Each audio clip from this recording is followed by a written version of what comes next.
સરકાર દ્વારા પ્રાકૃતિક ખેતી કરવા ખેડૂતોને અનુરોધ કરાય છે અને ખેડૂતો પણ હોશે હોશે પ્રાકૃતિક ખેતી તરફ વળ્યા છે, પણ ભાવનગરના ખેડૂતોએ સરકાર તરફથી પ્રોત્સાહન રૂપી સહાય મળે તેવી માંગ કરી છે। ખેડૂતોનું કહેવું છે કે એક તરફ રાજ્ય સરકાર રાસાયણિક ખેતી માટે યુરિયા ખાતરમાં સબસિડી આપી રહી છે, તો ઓર્ગેનિક ખેતી એટલે કે ગાય આધારિત ખેતી કરતા ખેડૂતોને સરકાર તરફથી કોઈ સહાય આપવામાં આવતી નથી, જેને કારણે ખેડૂતોને પડ્યા પર પાટું જેવી સ્થિતિ સર્જાય છે। ઓર્ગેનિક ખેતી કરવા માટે ખેડૂતોનું કહેવું છે કે ગાય આધારિત ખેતી કરતા ખેડૂતોને સરકાર સહાય કરે।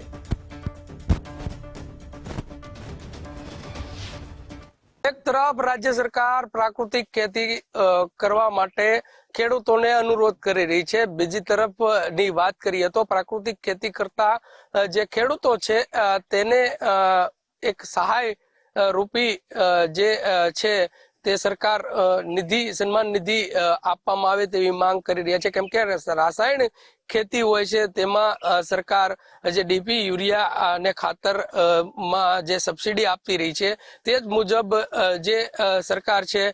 તે હવે પ્રાકૃતિક ખેતી કરતા જે ખેડૂતો છે તે ખેડૂતો સામે જોવે તેવી વાત અહીંના ખેડૂતો કરી રહ્યા છે। એટલે પ્રાકૃતિક ખેતીમાં અમારે એવું કહેવાનું છે કે ભાઈ આપણે પ્રાકૃતિક ખેતી કરીએ એટલે અમે ડીએપી યુરિયા જેવા કોઈ રાસાયણિક ખાતરો તો વાપરતા નથી। હવે સરકાર જે રાસાયણિક ખેતી કરી રહ્યા છે ખેડૂતો એને રાસાયણિકની પર બેગ દીઠ એને સબસિડી મળી રહી છે, જેમ કે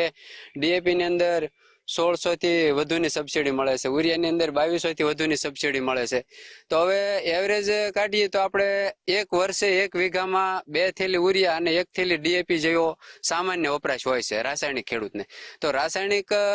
ખેતી કરતા જે ખેડૂતો છે એને તો 1600 અને 4400 ગણીએ યુરિયાના તો કુલ 6000 જેવી સબસિડી સીધી જ એને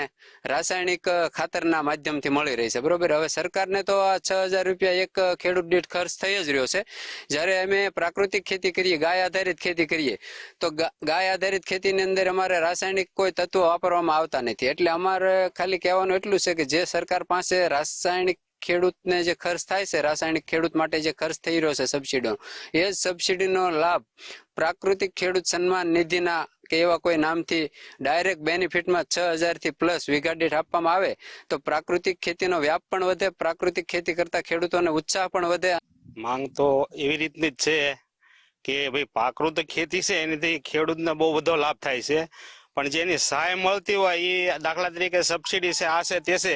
તે જે રાસાયણિક વાપરતા હોય એ લોકોને મળતો હોય છે, તો આ લોકોને કઈ એમાંથી મળવાનો નથી। એટલે સરકાર આના પ્રત્યે થોડુંક ધ્યાન દે તો એ વધારે મહત્વનું છે। ઘણા લાભો મળે ને, આ વજા આપણે જમીન સુધારો થાય, પર્યાવરણ સુધારો થાય, એ બધું પ્રાકૃતિકમાં ફાયદો પડે।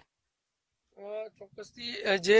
ખેડૂતો છે તે ખેડૂતોની માંગ છે કે રાસાયણિક ખેતી છે તેમાં જે સરકાર જે ડીપી યુરિયા ખાતરમાં સબસિડી આપી રહી છે તે જ મુજબ પ્રાકૃતિક ખેતી કરતા જે ખેડૂતો છે તેને પણ 2 પૈસાની સહાય મળે તેવી માંગ કરી રહ્યા છે, કેમ કે